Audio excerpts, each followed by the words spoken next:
Welcome to A Moment of Zen. Time to sit back and relax as model, actress, mentor, and supermom Zen Sams takes you on a sexy and wild ride, covering the latest in film, fashion, pop culture, cryptocurrency, fintech, cannabis, and entertainment from the millennial mom's perspective. Here's your host, Zen Sams.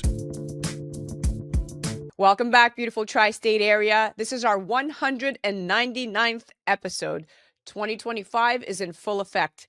Time flies. 5 years on the air over here at WOR 710, the voice of New York. It's always such a pleasure to spend my time with you on the airwaves. Thank you for listening and interacting with me on social media. That truly does make it all worthwhile. Please make sure to continue to follow me, or if you're not a follower, become one at Zen Sams. That's Zen with an X. X-E-N, not a Z. And also remember that all of our episodes of A Moment of Zen stream 24/7 on your home TV platform and Kathy Ireland worldwide. Of course, you can always find us directly on our YouTube channel at Zen Sams. Today, in the Polished Beauty segment, it's all about transformation and resilience. At 70 years old, Joan McDonald faced serious health challenges and decided to rewrite her story. She shed over 70 pounds, gained physical and mental strength, and became a global fitness icon with over 1.8 million followers on Instagram. She's 79 years old now. You can follow her at Train with Joan. She has an incredible story. She's been featured in Shape, Forbes, Women's Health, and she continues to inspire people of all ages to embrace healthier lifestyles. We're going to be joined by Dr. Daisy Aim, triple board certified OBGYN and cosmetic surgeon, and she's also the host of the Polished Beauty podcast. And together, we're going to dive into Joan's story and discuss tips to optimize health at any age. In the Going Deep segment brought to you by CO2 Lift, we'll discuss a breakthrough in breast surgery, Motiva Breast Implants, recently FDA approved in the US. Joining us are going to be two experts, Dr. Brad Calobrace, founder of CaloAesthetics, and he's also a pioneer in plastic surgery, and Dr. Juan Quintero, recognized for his dedication and expertise in aesthetic breast surgery. Together, they are going to help me dissect breast augmentation using Motiva implants, and together they're going to share insights on this innovation and its benefits with less than 1% rupture rate. And in the Hydration with Heart segment brought to you by Once Upon a Coconut, we welcome John Chiorando, co-founder of Once Upon a Coconut and CEO of Quality One Wireless. He's a seasoned entrepreneur. John built a career spanning real estate, telecommunications, and hospitality, employing over 700 people and generating revenues nearly $1 billion. He's a dedicated dad, philanthropist, and author of the book Greatitude, a book reminding us of the power of gratitude and humility. He's going to join us to talk all about this book and what it means to children. In our FinTech TV exclusive segment, Vince Molinari, CEO of FinTech TV, is going to be joined by Darren Guidre and Colin Castellaw to discuss how Players TV is changing sports entertainment. Stay tuned for an inspiring and informative show. We'll be right back with John Chiorando, founder of Once Upon a Coconut and author of Greatitude. You're listening to A Moment of Zen right here on 710 WOR, the voice of New York, iHeartRadio. We'll be right back after this. A Moment of Zen is brought to you by Once Upon a Coconut. Discover the refreshing taste of 100% pure coconut water that actually tastes great. Naturally sweet with no artificial flavors or added sugar. It's packed with electrolytes to keep you hydrated throughout your day. And with 10% of profits going to charity, every sip makes a difference. Pure taste, pure goodness. Experience nature's Gatorade. Visit Once Upon a Coconut or naturesgatorade.com. Welcome back, beautiful tri-state area. You're listening to A Moment of Zen right here on 710 WOR, the voice of New York, iHeartRadio. I'm your host, Zen Sams. Up next in the Hydration with Heart segment brought to you by Once Upon a Coconut, we're featuring co-founder of Once Upon a Coconut himself and CEO of Quality One Wireless, John Chiorando. He's a seasoned entrepreneur who ignited his business journey at the age of 11 with a newspaper route in New York. Since then, he's propelled himself into diverse industries with unwavering determination. John's dynamic portfolio encompasses ventures spanning real estate, telecommunications, hospitality, and just so much more, collectively employing over 700 people and boasting revenues nearly $1 billion in 2024. Now, beyond business, John is a devoted dad, avid sports enthusiast, dedicated philanthropist, and a book author. As we dive into today's conversation about his new book, Greatitude, it's worth reflecting on the importance of teaching gratitude and humility to our children. In a world where material desires often overshadow deeper values, John's book reminds us of the timeless lessons that truly define greatness. Welcoming now to the show is the amazing John Chiorando. Welcome, superstar. Well, thanks for having me again. It's great to be with you. So excited to chat with you. So this book is fascinating. Not only did I read it, but my daughter read it. And I say fascinating because it evoked so much emotion in me. It brought me to tears in a gracious way reading it to her. So from the book Greatitude, you were quoted saying, "Gratitude turns what we have into enough." I've been using this quote ever since I read your book. What inspired you to write about Matthew's emotional journey in this book? I mean, what was there a personal experience that really influenced this story? It's an interesting journey. When you say author of book, it's funny to hear that because I never would have envisioned writing a book, let alone a children's book that had biblical quotes. But we all have children, and our children have different varying attitudes and mentalities as they grow. And Maddie, right after Christmas, had focused on something he did not get. While let's just say 10 things that he wanted, he got 9 of the 10, but his focus that day was just on that one thing he didn't get. And coming from a family where I was very challenging financially growing up, my oldest son was born on food stamps, I appreciate and try to focus on what I have versus what I don't have. And then I was having a conversation with an adult, and he also focused on all that he did not have. It was not about anything that he had. There was no blessing in his language, in his body language, and his feeling. It was just downtrodden. This is what I don't have. And I was like, wow, this is scary. This generation is going to be entitled, feel like they deserve everything, for free. And we saw that, politics aside. Politicians had a way of expressing, hey, vote for me and we'll give you free this or we'll forgive that. So I just triggered something in me to say, I've got to try to do something, at least for my kids, to not have a sense of entitlement and to be focused on what you do have and focus on being better every single day. Wow. And gratitude is not only the greatest of virtues, but the parent of all the others, right? And the best way to find yourself is to lose yourself in the service of others. I say that to my daughter all the time. And she says to me, "Mommy, what do you mean?" I said, "One day that's going to resonate with you." And she said, "Okay, I'm waiting for that day," because she's still 9 and she just doesn't understand what that means. But we show her through modeling behavior. And when she sees mommy give back, she's prompted to also want to do the same. Now I'm going to move on back to the book. So Matthew's story deals with complex emotions like jealousy and envy. So how do you approach writing these feelings from a 10-year-old's perspective? Well, I think they're feelings we all have. I think we all have them at different times of our lives. So it was pretty easy for me. I put myself in his shoes when I looked around and saw other children who had things that I did not have. And I felt that I was lacking, or I feel that I'm lacking, or times when I have self-doubt. We all go through those periods of time, doesn't matter you're 10 or 50. And I wanted to resonate with a generation of younger kids so that maybe we can make a change or put a pause on what was happening in the world in the senses of entitlement and focusing on the negative. And let's start accentuating the positive again. That's very important, accentuating the positive. And so now let's focus on gratitude and well-being. Studies show that children who practice gratitude are about 15% more likely to feel happy and closer to 20% more satisfied with their own lives. Now, the book emphasizes lessons on gratitude and humility. It's at the core of it all. Why do you think these values are particularly important for children today? I'll tell you from my own experience, I went about 730 days consecutive of writing some sense of gratitude first thing in the morning. So I would get up and I would journal something that I was grateful for. And for most days, that's an easy exercise, right? But it was the days where I was having a tough day, where life was not going the way I wanted it to do. What I started to focus on was being grateful for those days, being grateful for the negative.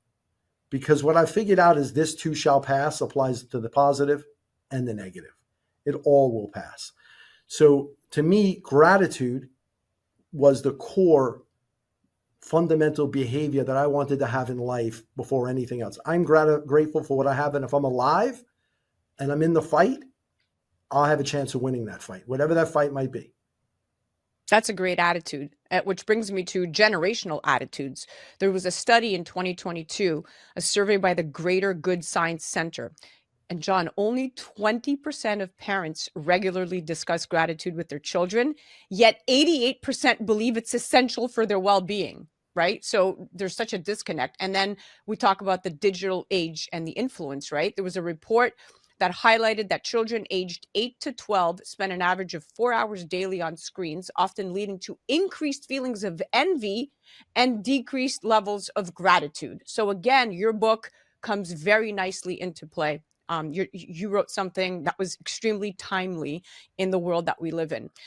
Now I'm going to focus on Matthew's dialogue with God. It's central to the story. How did you craft these conversations to be, say, meaningful yet accessible for young readers? You know, in my conversation with Matthew about being grateful, I was anything but godlike, right? I was there was much metaphor in the conversation, but more realistic of this is what I went through as a kid. This is what I didn't have. This is what you have. And one of the analogies I made is that some child right now is hungering for food. Well, you have refrigerators and closets full of it. Some child is hungering for warmth, where you have a button on a wall that can fix that in a second. And I just wanted to break it down to the simplistic thing is 150 to 160,000 people will not wake up today. Right? They had a list of things to do. They had a list of things that they wanted to get to. If we can wake up in the morning and be grateful and start our day with gratefulness, hey, I woke up, I'm here. I've got a shot today to be better, to do better, to serve others. And yeah, we're all going to have problems, or we're going to be coming out of a problem or going into a problem. I've got a shot at solving that problem. And the first step of that is I woke up this morning, and let me be grateful for that. Yeah, that's so true. And trying to teach kids gratitude in the age of instant everything is like trying to explain, I don't know, dial-up internet to a teenager. Practically impossible, right? There was a time. There was a time.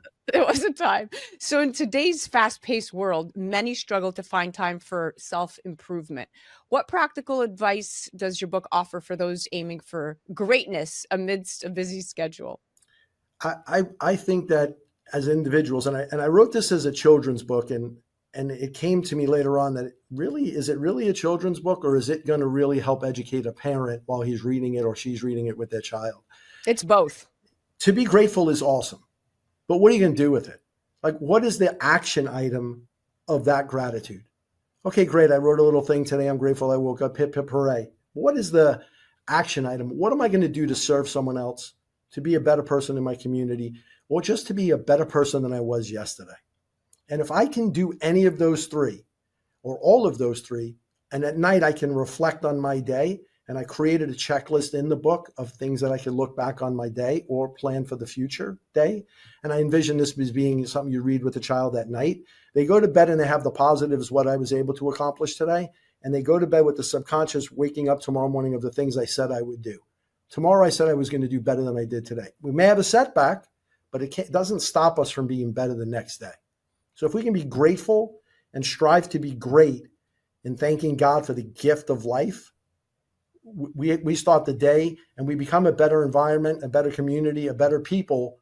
And that starts at the individual level.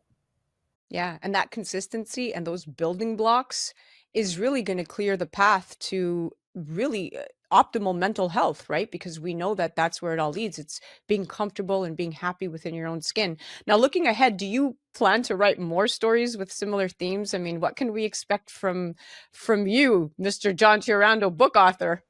If I ever were to do something else, it would be an adult version of this laden with F-bombs. not as many biblical quotes, biblical in theme, in theory, but more about kind of just a kick in the, because I think we all need a kick in. Hey, we're here right now. You know, I've learned the hard way over the last few years that nothing is guaranteed. Life is very precious. There are twists and turns that are highly unfortunate, and we have to appreciate the moments that we have. Yeah, 100%. When you just said the next book is going to be a book laced with F-bombs, I immediately thought of a book called Go the F to Sleep. Have you read that book? Yes, and I would love if he would come and do the audio of my book as well. But who knows what that will happen there. But yes, absolutely. But that's what some people need is a wake up call, is a swift kick in the what, or Yeah. a few F bombs to get themselves course corrected, because we all have the ability to be better today than we were yesterday. And it Yeah, doesn't people. require anything other than a skill set and a mindset of Yeah, that's what I want. you're 100% right. And people who drop F-bombs are more, studies show statistically, have a higher IQ than those who don't. So I'm Must just be a putting that genius. out there. I must be a genius at that point. I'm not going to test that theory, but if the correlation is correct, I'll take your word. Oh, you and Brad. My husband said the same thing. Oh my goodness. So, okay, so listen, audience, don't lose me here. We have 2 minutes left. As we explore the heartfelt journey in gratitude, let's remember that fostering gratitude and humility in our children isn't just about making them better people, but it's about helping them live happier, more fulfilled lives. And who knows, maybe, just maybe, they'll thank us for it one day. Now, one piece of advice for your younger self, John, what would it be? Be present in every moment, and especially as a parent. My goal for this year is to not tell my children no when it comes to my time. Everything else will wait. I'm not going to take that time that we have together for granted at all. Wow. Yeah, no, that's so true. We struggle with that, but you're 100% right. That being present and being in the moment and away from those devices is critical. My daughter told me, "Mommy, put the phone down," just the other day, and I was embarrassed because she's right. They emulate what they see, not what we say. Yeah. Well, we are at the end. Thank you so much for joining me and our audience tonight, John. You are so inspirational, so incredible. I can't wait for them to go buy the book. Guys, you definitely have to check this book out. Thank you, John. Thank you, guys. Thank you for having me. That was our Hydration with Heart segment, brought to you by Once Upon a Coconut. And that was co-founder of Once Upon a Coconut and CEO of Quality One Wireless, John Chiorando. Guys, you can head directly to Greatitude.org. Greatitude, Greatitude, not gratitude, Greatitude.org. Or you could go on Amazon this week. The book drops on January 28th. And you could head directly on the ground to check out John at john.chiorando and at Greatitude the book. You're listening to A Moment of Zen right here on 710 WOR, the voice of New York, iHeartRadio. We'll be right back after this. A Moment of Zen is brought to you by Once Upon a Coconut. Discover the refreshing taste of 100% pure coconut water that actually tastes great. Naturally sweet with no artificial flavors or added sugar. It's packed with electrolytes to keep you hydrated throughout your day. And with 10% of profits going to charity, every sip makes a difference. Pure taste, pure goodness. Experience nature's Gatorade. Visit Once Upon a Coconut or naturesgatorade.com. A Moment of Zen is brought to you by the Polished Beauty Podcast with Dr. Daisy Ayin. Hey, ambitious women, ready to shine on the inside and out? Tune in to the Polished Beauty Podcast, where we talk about business, beauty, brains, and body all in one spot. Meet Dr. Daisy Ayin, triple board certified cosmetic surgeon, pro-aging advocate, fitness enthusiast, and your go-to for real talk on leveling up every part of your life. The Polished Beauty Podcast is your dose of ambition meets empowerment. For more information, head to polishedbeautypodcast.com. Welcome back, beautiful tri-state area. You're listening to A Moment of Zen right here on 710 WOR, the voice of New York, iHeartRadio. I'm your host, Zen Sams. Welcome back to the Polished Beauty segment. Today, we're diving into the extraordinary journey of a woman who has shown the world that it's never too late to transform your life.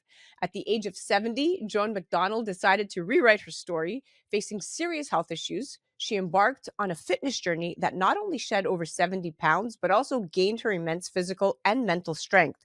Today, she's a global fitness icon with over 1.8 million followers on Instagram. She goes by the handle Train with Joan. She inspires people of all ages to embrace healthier lifestyles. Her story has been featured in Shape, Forbes, and Women's Health, making her a beacon of resilience, self-love, and empowerment. Joining me today is my fabulous contributor, Dr. Daisy Ayin, triple board certified OBGYN and cosmetic surgeon, and founder of the Polished Beauty Podcast. Together, we'll chat with Joan about her journey, what keeps her motivated, and practical tips to help you optimize your health at any age. Joan McDonald is proving it's never too late to rewrite your fitness story. Joan, welcome to the show, superstar. Welcome, Joanne. I'm so excited. Thank you, Dr. Daisy. All right. So, Joan, your story is so relatable to millions of people, especially women who are dealing with health challenges later in life. And according to a study in the Journal of Aging and Physical Activity, regular exercise can reduce chronic disease risks by up to 50% in seniors, yet only about 28% of adults over 60 engage in sufficient physical activity. What was the tipping point for you to embrace fitness at 70? And how did you overcome the mental and physical barriers at the very beginning? Okay, the tipping point actually was I was very upset with my life the way it was going. I kept thinking to myself, is this it? My daughter threw down the challenge, and I just felt ready to pick up the gauntlet and join her transformation group. I was having trouble with my gardening and my bicycle riding and walking upstairs. I needed a change. And change, you got it. You know, the standard American diet is nutrient poor. So nutrition is a big part in any lifestyle or fitness journey. I want to know, Joan, how has that evolved with you, starting your journey with fitness and where you are, your nutrition? You have to have protein. You have to have good fats. You have to have a certain amount of carbs.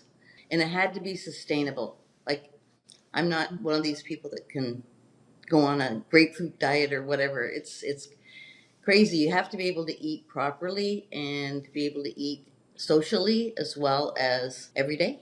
Yeah. But when it comes to starting a fitness routine, many people are paralyzed by the idea of doing too much and too soon. And research from the American Council on Exercise suggests that small, consistent steps can lead to long-term success. So what advice would you give to someone who feels overwhelmed at the thought of even starting their fitness journey, especially later in life? Start off small, but be consistent. You can't just do it one day and then a week later do it again. It's every day. You get into a routine. You practice, like I said, doing small things, but each thing that you do becomes easier. It's like when you were a child. Everything you did was hard until you practiced it, and then it got easier, and then you can do things more aggressively as you go along, and that helped That's me an awful fantastic lot. advice. Like, That's Yeah. fantastic advice. And I love how you make it about celebrating small victories instead of chasing perfection, it's right? not Because it's a perspective we all need to it's embrace. not about perfection. It's about consistency and habit. Now, Joan, I want to know, for that woman or man later in life that embraces fitness as you have, there's going to be tough days. There are going to be days that they just cannot get it going. How do you stay motivated and consistent and sustainable? Where do you get that from? With me, it's more of stubbornness than anything else. I know that what I want, I have to embrace it and do it, whether I feel like doing it or not. We had a challenge about 1%. And that 1% of anything we do in life, as long as you're doing 1% better, it's going to have a big impact in a short period of time. Whether it's eating, sleeping, hydrating, and your nutrition, it's all something that you can accomplish. And it doesn't have to feel like, oh, I can't do this. You know, Joanne, one of the conversation, or I should say a recurring theme in my practice with patients when I try to encourage exercise, nutrition, and just embracing that lifestyle later in life, the common thing I get back is, oh, my knee hurts, or my back hurts, or I have this medical element is restraining me, or there's always something to explain why it cannot be done. So, what I wanted, if you can share with us, what are some of the myths in aging and exercise that you can debunk for us? There's nothing written that says you can't change. no matter how old you Mhm. are or how young. Mhm. We all can change. We've done it from the day we were born. It's all in what you want, all where you put the emphasis in your life. And you have to love yourself before you can actually love others. You need to know that things are going to hurt, but you'll get over it. It's not, you don't have to put up with pain. You have to put up with discomfort. That's a great one. That's a great myth that you debunk Yes. right there. You don't have to put up with pain. You have to put up with discomfort. You just said it all in that sentence. And that brings me to something else. Social media, right? That can be a double-edged sword, especially for influencers like you. And on one hand, it's a platform for positivity, and on the other, it can expose you to criticism. And it's interesting because the research doesn't lie. According to the Pew Research, 41% of online adults over 65 are now active on social platforms. So, how do you stay positive and manage the pressures of being a fitness influencer in such a public space? I've had a lot of criticism. I've had people saying that I've used steroids and stuff like that. It's not possible to have muscle definition in your body when you get older. That's, well, I'm sorry to say, or I'm glad to say, that they don't know what they're talking about. I have never had to take any of that stuff. I don't want it in my body, for one thing. And I just feel that I'm naturally strong. Um, I've had to work hard for everything I've done in my life. And I think most women do. They don't even realize how much they do in their lifetime. And they don't give themselves credit because they've never been given credit by outsiders. It's always been, I've heard this for so long, you're finished when you're 40. That's so much crap. Like, it really, you're finished? No, you're just starting. You're really just starting. And Yes. I wish I would have had, well, if my daughter couldn't have been any older than what she was, or younger than what she was, to teach me. Um, thank God I had her, because she's been such a motivation to me to keep doing what I'm doing, to show the world that change can come about no matter what your age is, and can be positive. The only thing stopping you from being the best of what you can be is yourself. No one else can do it for So you. true. You've got to do the hard Yeah. stuff. One of the things I wanted to touch on, you say so beautifully, you are living. You don't stop living in your 60s, your 70s, your 80s. You stop living when it's That's over. So before that time, let's live and let's live well. What exercise would you recommend for someone in their 60s, 70s that they could start safely and effectively for at them? any age, yes. Well, three of the things that Yes. I've think people should start moving, for one thing. None of this sitting on the Mhm. couch watching the boob tube. Whether it's walking, biking, swimming, dancing, they all contribute, and it's fun stuff. Um, Mhm. exercising, squatting to a chair. Do you know how hard it is for older people to sit down without holding on to something, and getting back Mm. up without holding on to something? You can do it. You start off very small.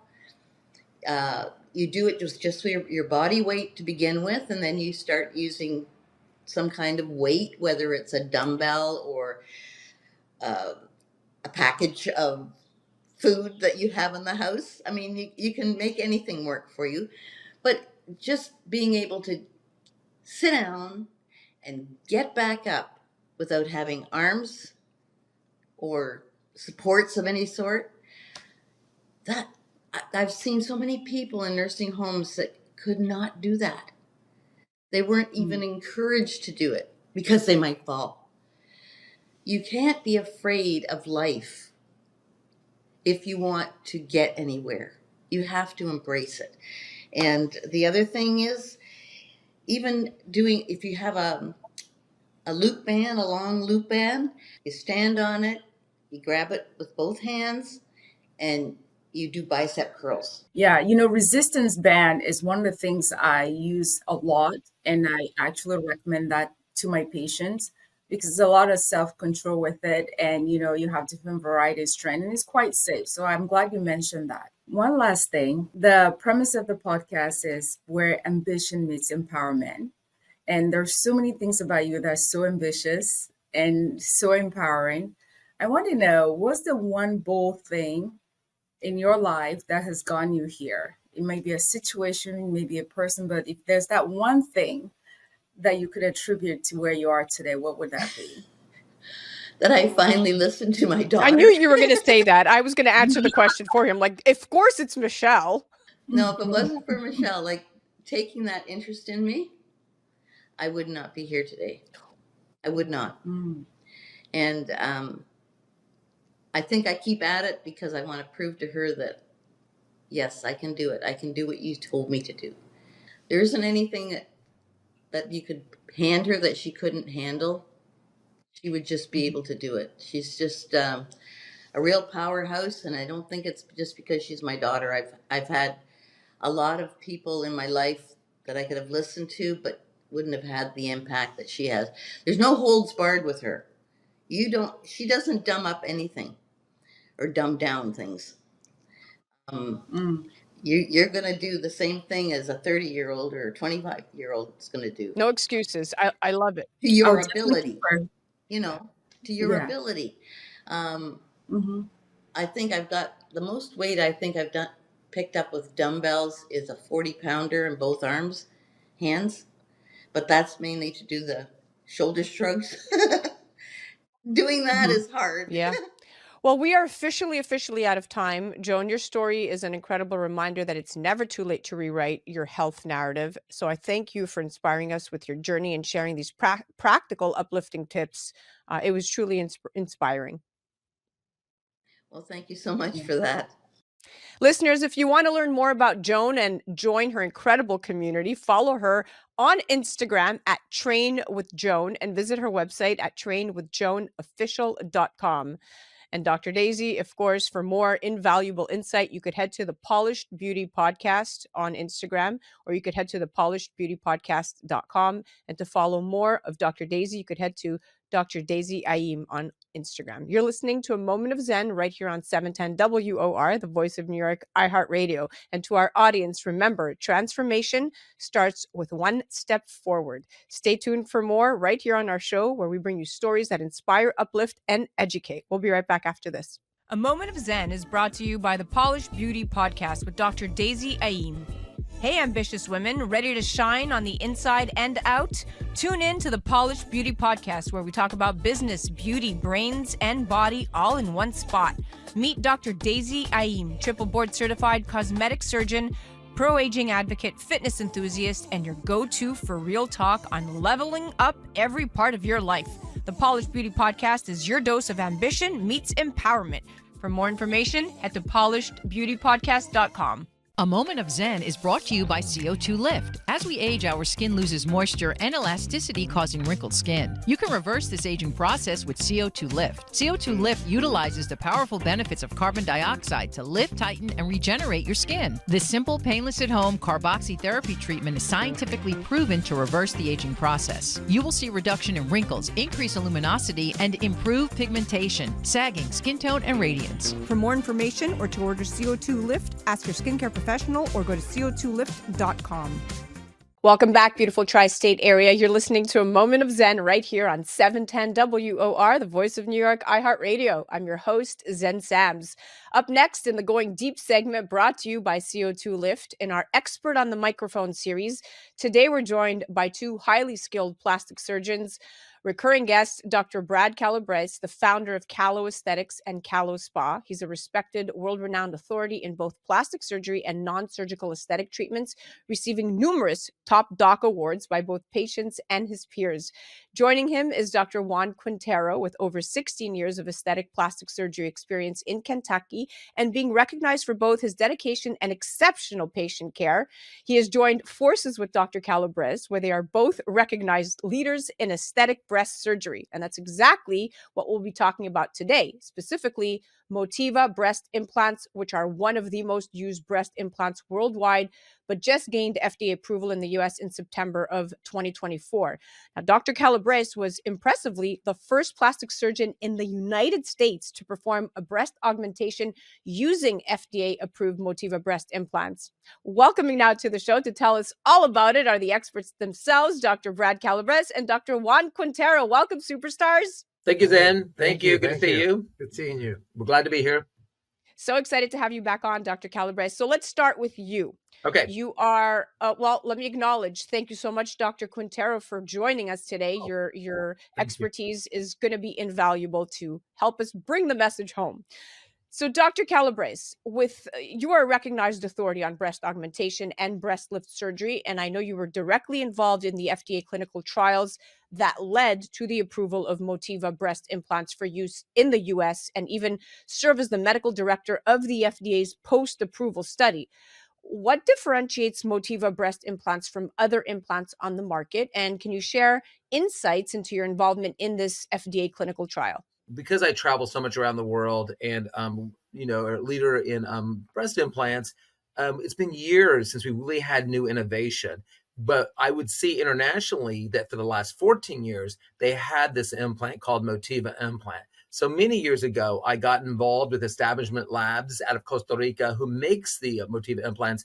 And so I've known about it. I went down to Costa Rica, did surgery with it. I've lectured and traveled around the world talking about it. And for all those years, there was no FDA approval, so I personally couldn't use it in my own practice.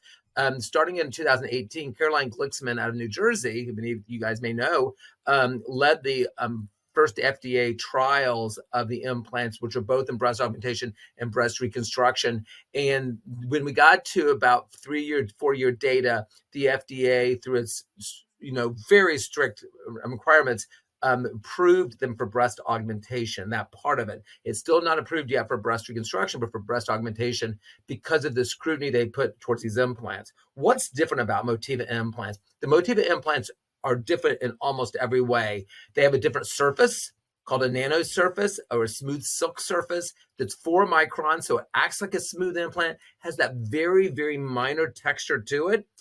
But because it has this very smooth surface, it creates a non-immunogenic, non-inflammatory, non-fibrotic surface. So you don't really see capsular contractures. The rate's less than 1%. They actually construct the implant as a monoblock, so the shell and the gel are connected as one, and it creates a low rupture rate at less than 1% at 10 years. And it has a very viscoelastic property, so it's very stretchable. So you can put it through small incisions and move it, and it turns into more of a teardrop-shaped implant when placed in the body. I could go on, but it's just so different than the implants we've had in the past. Sounds a little bit safer than what we've had in the past. And I know for those suffering from breast implant illness, this could be a saving grace or perhaps a light at the end of the tunnel, right? So I love it that we're highlighting this. Now, Dr. Quintero, let's shift to you. You are a specialist in breast surgeries and have experience with Motiva as well, with many more patients lined up to receive these specific implants. Who would you say is the ideal candidate for Motiva breast implants, and what factors do you consider when recommending them to a patient? So thank you for having us again, Sen. Actually, Motiva in general, it's ideal for pretty much everyone. However, who would I shy away from? It depends more on the chest wall anatomy. Somebody who has a sort of like a sloping chest wall, like Dr. Calobrace mentioned, that there's no capsule being formed by these implants like the other implants had. And so it probably, you don't want somebody with that type of chest wall where that capsule won't form and the implant can actually drop too much. So ideally, we have other techniques to help with that. We're putting now internal bra support in those type of patients. So actually, Motiva can also be used in those type of patients. But ideally, Motiva has rejuvenated And you mentioned it, it actually has targeted not only the physical, but the emotional and the mental aspect of a lot of patients who had some concerns about, other implants creating diseases, etc. So pretty much it has rejuvenated the breast implant industry in that aspect, because we haven't had anything like this in the last 10 years or so. So we are looking forward to continuing to do more of these surgeries, and we'll keep up with with the studies, obviously, as always. But I think Yeah. it's actually ideal for pretty much everyone, particularly capsular contracture patients who are getting this as a secondary. I was just telling Dr. Calobrace, I had a patient that had 2 capsular contractures, was done with implants. We're going to just take the implants out. And when she heard about Motiva,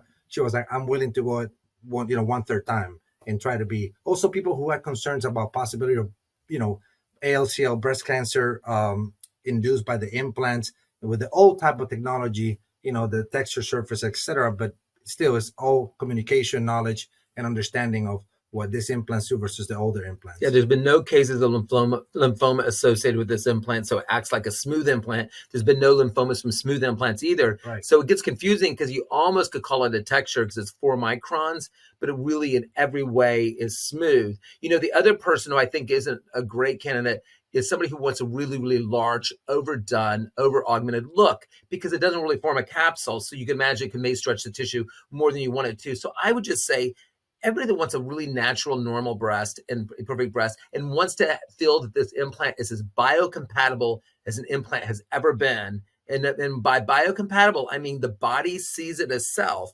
and doesn't react to it with fibrosis, inflammation. And it is. So that you mentioned this idea, I think there's this whole idea of implant hesitancy. People are Well, let me tell you, Yeah. not only are you spot on, and right now, whether we digress just a little bit, but I do want to address the breast implant community, because I suffered from breast implant illness and just recently took my breast implants out 1 year ago, December 18th, and did not choose to re-implant for this very reason, opted for just a natural, anchor lift, Yeah. and paused and want to proceed with caution. And I'm waiting to see what's available on the market. This sounds very interesting to me. Yeah. I never suffered from BII in my life, but when there was a small rupture with Yeah. my saline implants, I only had 250 cc's, the mold accumulated around that valve. And that mold was causing my body to react very poorly until they were removed. And the mold was actually discovered and sent to a lab for testing. And it was the highest and the most dangerous mold spore of that, the equivalent of what you would find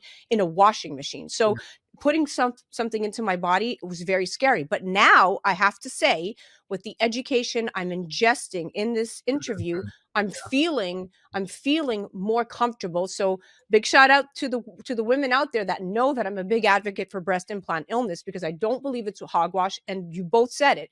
These have clinical trials and, more importantly, the biocompatibility. So let's chat about the healing process, Dr. Calo. Yeah. I know that the Motiva breast implants are known for having less of an inflammatory response and offer a smaller incision to reduce that visible scarring. And going one step further, there are products out there like the CO2 Lift Pro that could further aid in recovery post-procedure. I use them after my explant surgery.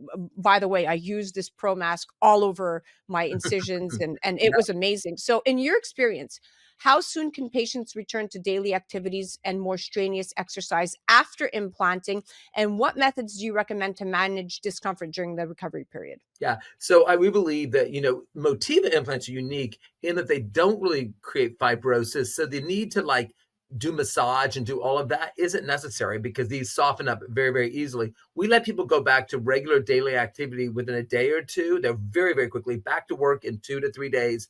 We don't let them exercise for 3 to 4 weeks afterwards, but normal stuff, we don't want their heart rate to go up till about 3 weeks after surgery. At that point in time, they can start running and doing things like that. So it's quicker than people think.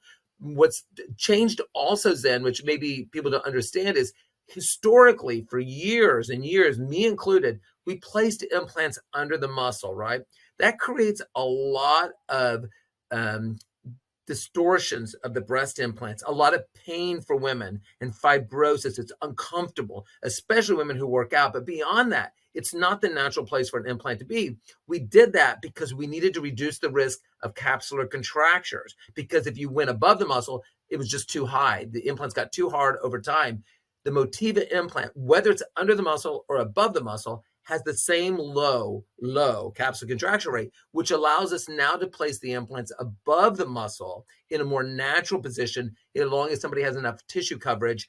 So you have way less pain and recovery after that, in a more natural look with the implant. It's powerful in its ability to allow us to use all the pockets differently, go above the muscle, less pain and problems for our patients. Super powerful. Right, right, exactly. It all makes sense, and the science is the science. Now, Dr. Quintero, with your extensive experience using various types of breast implants, how have your patients responded to Motiva implants in terms of aesthetics, comfort, and even overall satisfaction compared to other Well, options? so far, I would tell you, since so good, because I'm telling you, every patient has been excited. We're noticing that people are very educated, and they're coming into the practice knowing already what Motiva is and brings. So they already know. I had a patient yesterday that literally was waiting for Motiva and was going to go to South Korea or maybe Turkey to have Motiva implants done until we finally release them in the US. So, I mean, people are coming in knowing, and knowledge is power. They're very, very happy with the immediate post-op results, the softness, the recovery. I think it brings, again, this mental health sort of comfort. Comfort. Yeah, it's just, I don't know how to express it. Peace of mind. Peace of mind. It's peace of mind, because they have done the studies. They know, we presented with the science, and they say, wow, in 14 years of being out there, in 6 years of FDA approval, more years than any other implant in the industry. The other implants had a 2-year FDA, studies for the most part. And I hate that, Zen, you had that experience with breast implants. And Yes. I can't even tell you how much I hate it. For somebody who knows about breast implants really well, I always tell patients, I may be an implant advocate because I've published a ton on implants, but I'm mostly a patient advocate. 100%. And just because the patients had implants doesn't mean they have to have them. We have found, I've published a lot on techniques to take out implants and reconstruct, as you mentioned, breast lifts, auto augmentations, fat grafting. We have a lot of options. But sometimes, even when we do all of that, the patients miss their implants, and they just want to feel comfortable with an implant because they like the look of it, and they kind of need the look of it in a way because they don't have their own tissue. This really does open up at least a dialogue that we can have with them for the future. Maybe if we get some more information, more data, even you may someday go, you know what, I'm feeling much more comfortable about this implant now. And I kind of miss some of that volume, so, but we only want to put implants in keeping patients healthy. Yeah, there's an excitement and a shift in patients that actually, as many explantations as we were doing, now I think some of that tide is actually changing into consideration again of saying, like, wait a minute, I don't have to explant. Maybe I can, just remove and replace. Yeah. So. Yeah. And now with the Motiva implants, the modalities post-surgery for healing and scarring and decreased bruising. Talk to me about how you're incorporating the CO2 Lift Pro gel with post-procedure. CO2 lifts are powerful, and maybe and Juan can do that. They're really great. We had a patient the other day who was struggling with circulation to the skin. We had one with a tummy tuck, one with a nipple, because we do a lot of breast lifts and we have a lot of incisions. We're moving tissue around. We needed to stay alive.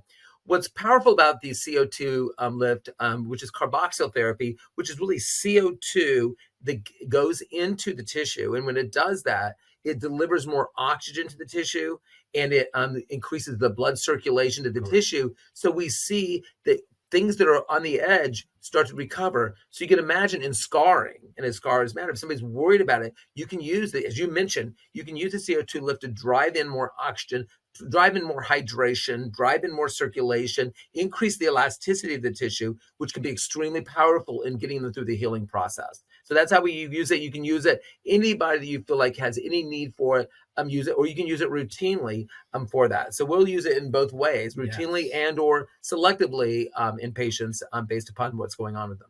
Carboxy, definitely. Carboxy therapy has been around for many, many years, since the 1930s. I mean, they've injected CO2 into the actual skin for hair growth and all kinds of different things. So now having this gel and this mask, it's an extra weapon that we have to adhere to scarring. I'm a big proponent of it. I use it actually in it's not related to breast implants, but I use it in all my vaginal rejuvenation procedures, which I do a lot of those. And also we're using it in scarring, obviously the face. So it's very, very powerful. Yeah, the V-lift. So when he does any vaginal surgery, who use the V-lift and things like that with carboxy therapy, because you can imagine increased elasticity, increased circulation, increased hydration, increased circulation. All of that matters in the healing process for those surgeries.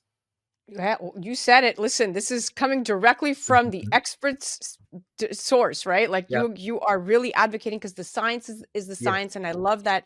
In particular, this company CO2 Lift has clinical research, clinical data verification. They're really all about crossing their T's and dotting every single I, and I love that they have voices like both of you experts to really advance and make other peers within your community comfortable with using these products. Now, before we wrap up here, I have one last question for both of you.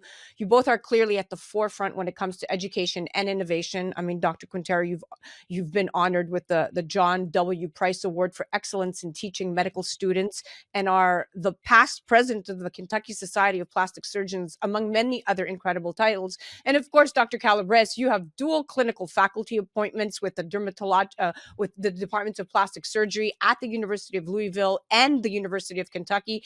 And we know all of those multiple teaching honors over the years that you've received, whether it's Motiva Breast Implants or CO2 Lift. You both clearly stay up to date with the latest technologies and techniques in the field, which is of the utmost importance in an era of such rapid advancement and misinformation. So I love that you really know your information. So why do you believe ongoing education for both students and practicing health professionals is so important?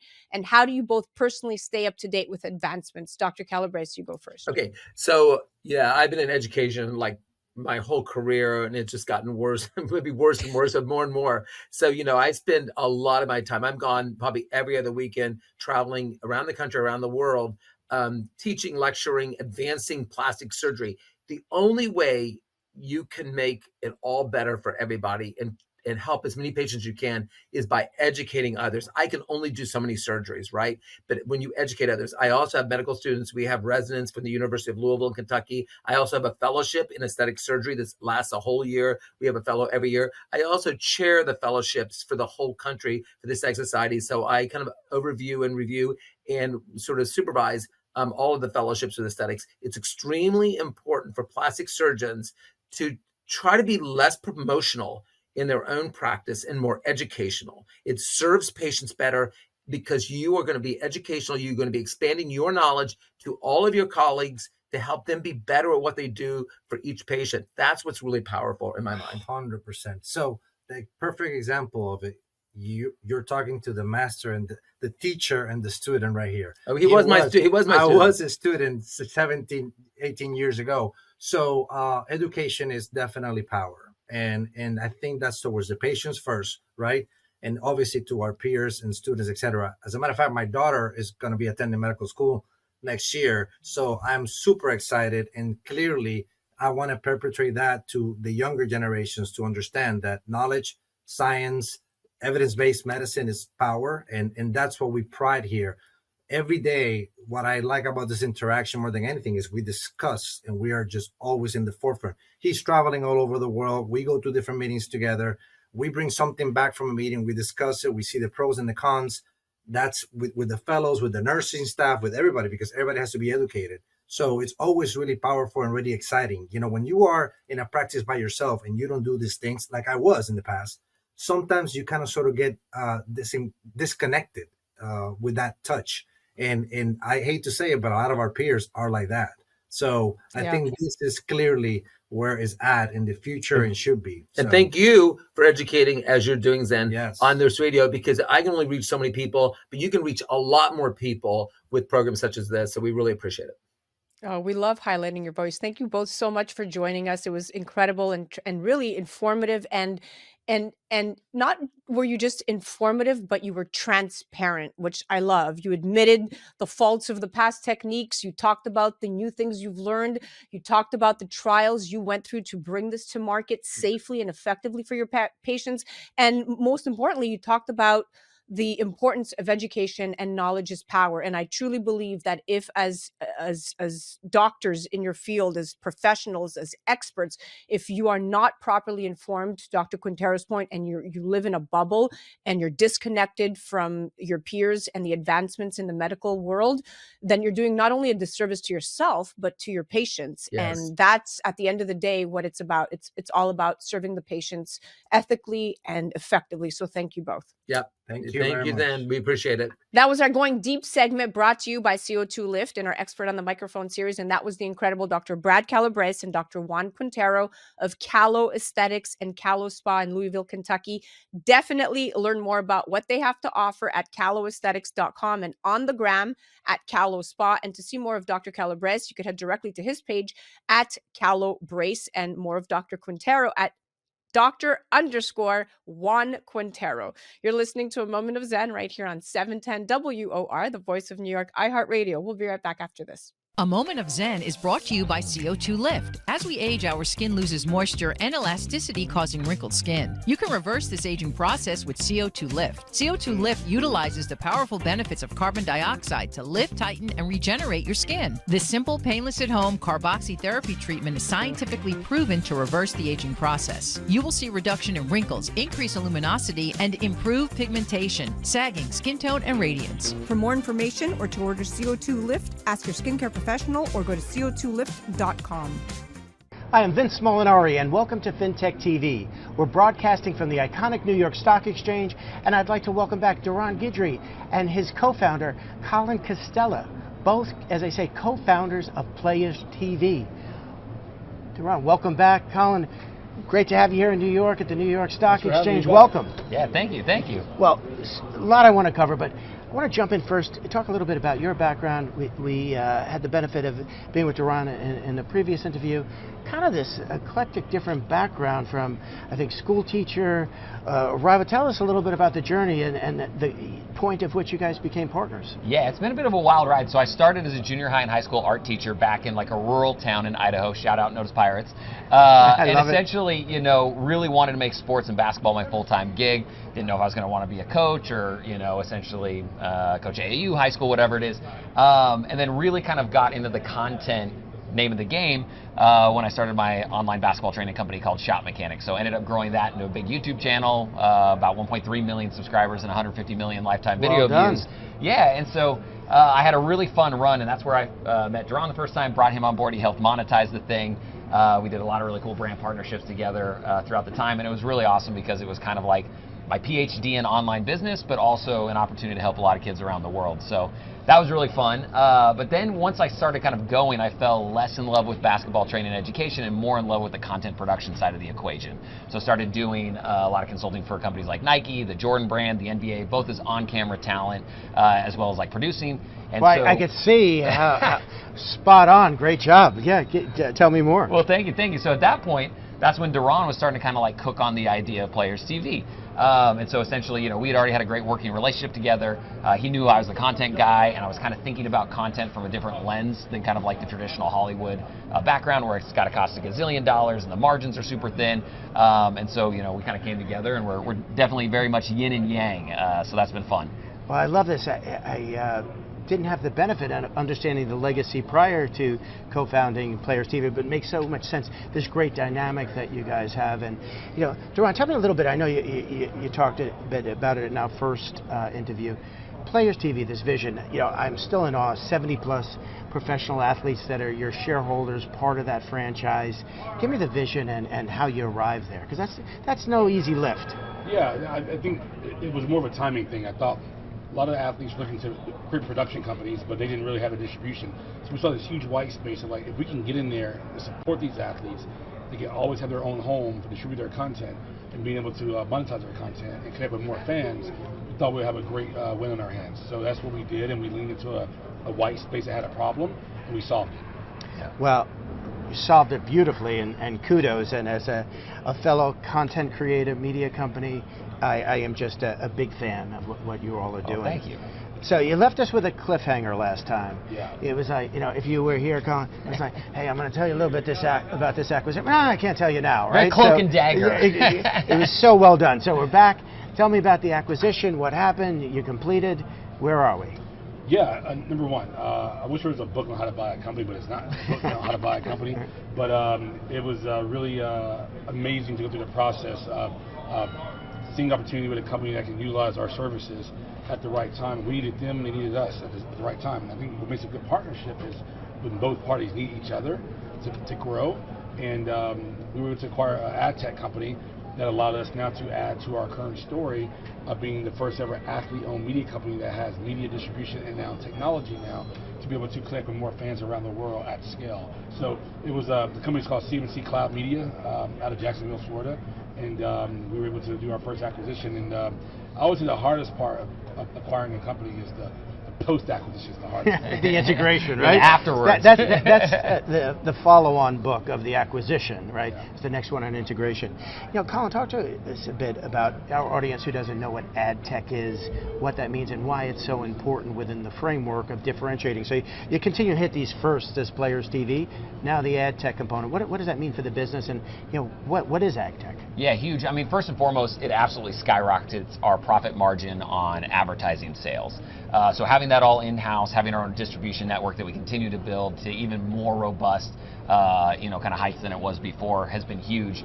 You know, the piece that a lot of people don't understand about content media is there's a big difference between sponsored content and advertising sales. And so essentially, a lot of times, brands will start, they'll try to get in the media space, and they'll kind of hit these one-off content sponsorships. And essentially, that's great while it lasts, but it's definitely a hamster wheel that you got to get on, you got to keep running. The budgets generally are a lot lower. You might be getting, a $30,000 buy, a $50,000 buy, or whatever it is. But now, and especially with the advertising technology piece, we transact with advertising buyers where essentially you're getting $500,000 buys, $1 million buys, and essentially you're running their media across your network and not necessarily like, hey, this show's brought to you by whatever brand.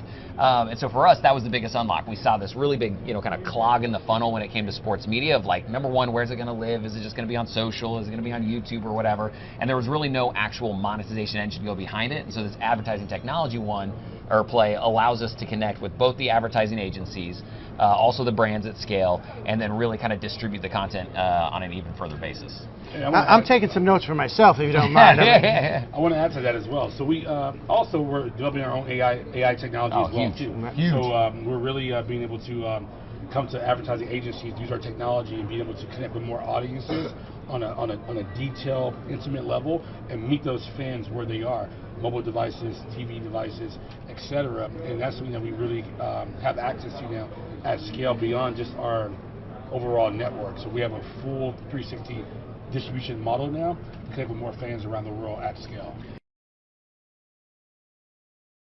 A Moment of Zen is sponsored by FinTech TV. FinTech TV, the newest streaming channel focused exclusively on the business of blockchain, digital assets, and sustainability. Broadcasting from our studio on the floor of the New York Stock Exchange with daily reports from NASDAQ, global expansion, and 24/7 coverage. Become part of the launch. Head to fintech.tv/invest. Fintech.tv/invest. Tune in to A Moment of Zen Saturday nights from 9 to 10 p.m. on 710 WOR, the voice of New York.